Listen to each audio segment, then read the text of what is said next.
Yo, we gonna bust him up, guys? I told you before, put that Yo, let's bust him up. Where you running, Jake? Where you going since your fight? Since you lost? What's up, Jake?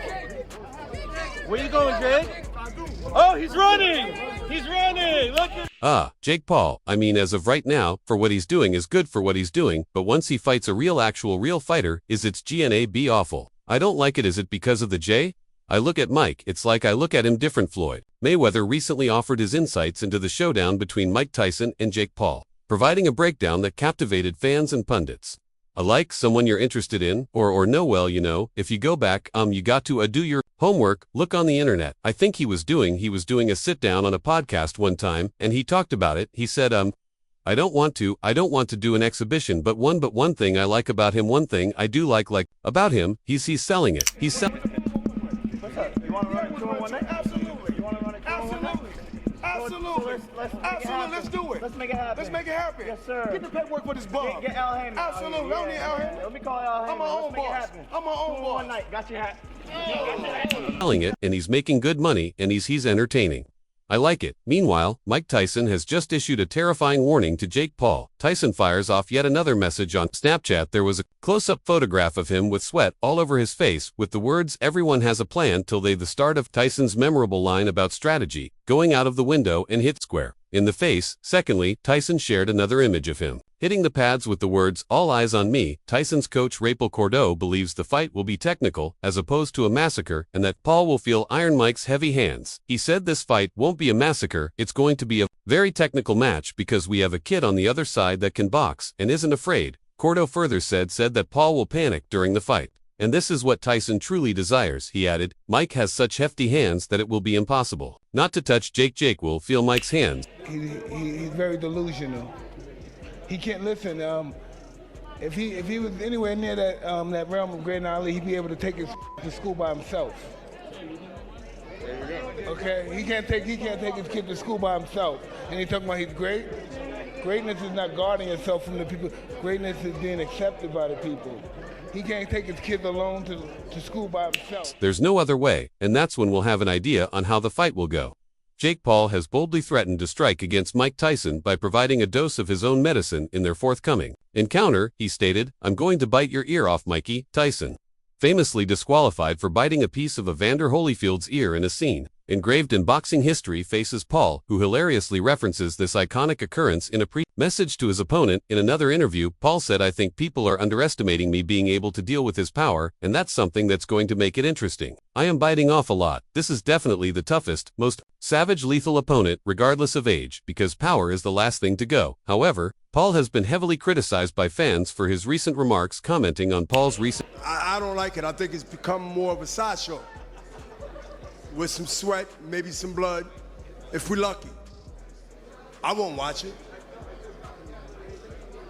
No, I can watch two turtles race and be more excited. Training footage. This fan said, "My grandma hits harder than that." Another added, "Mike will peel your skin like how you peel your banana at boxing." And this fan said, "Literally you being at prime age. I can see your hand movements are so clearly, and you say you beat Mike." Now we know that the Paul brothers and Floyd Mayweather have found themselves in a constant clash. Their rivalry ignited with the inaugural bout between Logan Paul and Floyd Mayweather back in 2021 during the previous year.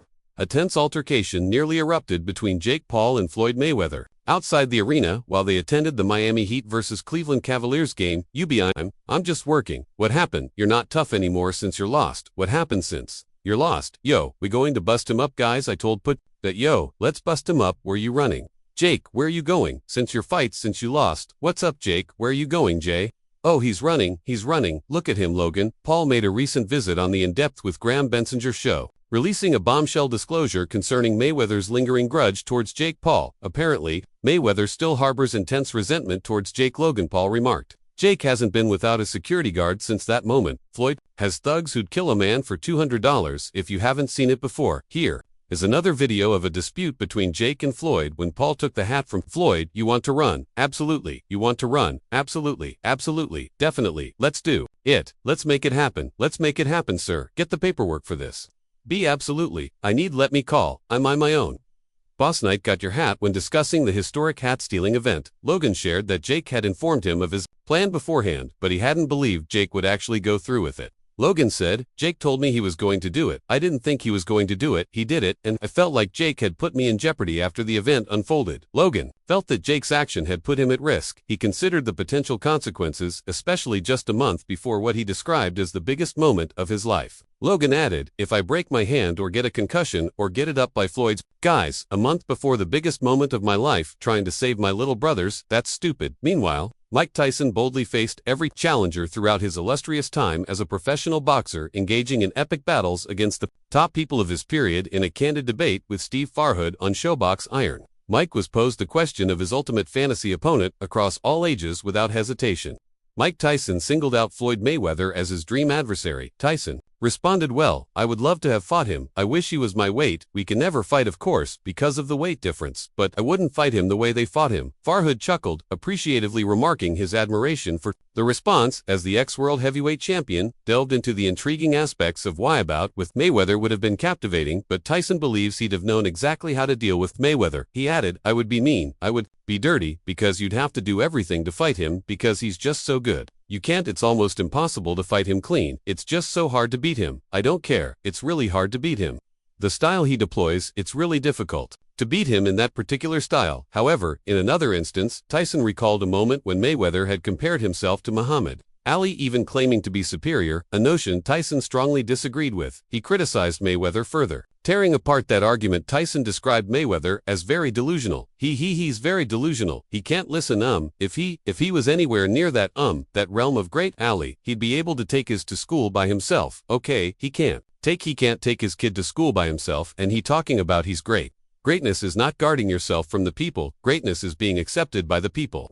He can't take his kids alone to school by himself. Now coming back to the Tyson vs. Paul fight, Roy Jones Jr., a celebrated figure in the boxing world who once shared the ring with Tyson in a 2020 exhibition match, articulated his belief in Tyson's potential to triumph against Paul. He said, when I boxed him, he's still punched like Mike Tyson. If he hits anybody square on the chin, it's going to be problematic. I don't care who it is. I like Jake Paul. He's a good guy and he's doing good with his boxing stuff, highlighting that Iron still possessed his fame. Striking power into the ring, Jones used his own bout against Tyson to illust his point. He reasoned that anyone taking such hits would have problems with a much younger opponent like Paul Jones. Further added, I think it's a terrific promotional position for him and Mike. They should do very nice numbers, especially having upgraded to a real fight. Tyson's age and lack of activity have led many to doubt this bout. It's common knowledge that Paul avoids taking on more traditional opponents, and it appears that he will continue with this pattern. The multiple world champion believes Tyson is putting himself in danger by taking on Paul, a 30-year-old former YouTuber who is now a boxer. Hopkins disagrees with Tyson fighting Paul because he views Tyson as a legend, one of the best boxers ever, and someone who deserves enormous respect in Bernard Hopkins' eyes. This isn't exactly the most exciting fight he could hope to see. He said, I could watch two turtles run and I'd be more excited. I don't like it. I look at Mike. I look at him differently from the way I did in my day. The way people looked at Ali. I looked at Ali differently to Marvin Hagler, Sugar Ray Robinson. Hopkins expressed his displeasure, characterizing the situation as rapidly becoming more of a circus replete with some sweat and, if lucky, some blood. He firmly stated that he wouldn't watch it, suggesting that seeing two turtles race would be more fascinating for him. I don't like it. I think it's become more of a S-short with some sweat, maybe some blood. If we lucky, I won't watch it. No, I can watch two turtles race and be more exciting. Hopkins felt that the current situation diminishes Tyson's legacy, suggesting that while Tyson might earn a significant amount of money from these events, it does not align with the dignity of his past achievements and standing in the sport. Hopkins further said, it's because of how I look at Mike Tyson. I've shared not just the ring with Mike Tyson multiple times, but also the era. A little tip of the hat to the era. I just believe that demeans him. He'll get 100 million. 200 million please, that's fine. A star in combat sports called out Jake Paul prior to his summer boxing battle against the famous Mike Tyson. In response to a question about his ideal opponent for a bare-knuckle battle, Mike Perry mentioned popular YouTuber Jake Paul without hesitation, even as he issued a warning over his matchup with Tyson. Perry said, Jake Paul guy, if he hurts Mike Tyson bro, let me get that bro. Perry was one of Paul's sparring partners ahead to his 2021 fight against Ben Askren, as reported by TMZ. Perry is a huge fan of Tyson, though, which explains why he would want to get revenge on the 57-year-old if he gets wounded, according to sources. He further stated, he is not doing bare knuckle, but I wouldn't put it past Jake Paul, since he's been doing stuff that people would say he's terrified of and things like that. That's partly what drew me to bare knuckle, was that so many were worried about it or afraid of it. Perry aired his opinions, bluntly acknowledging the authenticity of the challenge. He openly called out Jake proposing a challenge and challenging him to prove himself in a more true test of talent by requesting a street fight should Jake prevail over Tyson. Perry went on to, "I'm like, it feels true to me, so Jake, man, definitely sending you a challenge if you get through Mike Tyson, test yourself for real, and let's have a street fight. Jake, he's got some talent." Moreover, Perry dismissed Jake's abilities with a mix of recognition for his talent and skepticism of his achievements, comparing them to defeating unskilled opponents. He added, "But I'd like to say I'm beating him as fast as he's beating these taxi drivers, especially bare knuckle. I'll hurt him, and he'll cry and run away and cower in the corner in the fetal position, regardless of outcomes." This upcoming battle underscores the evolving nature of combat sports, where entertainment, legacy, and the pursuit of greatness interact in intricate and often controversial ways. So that's it from today's video. If you enjoyed it, remember to leave a like, subscribe, and ring that bell symbol so you never miss our upcoming videos.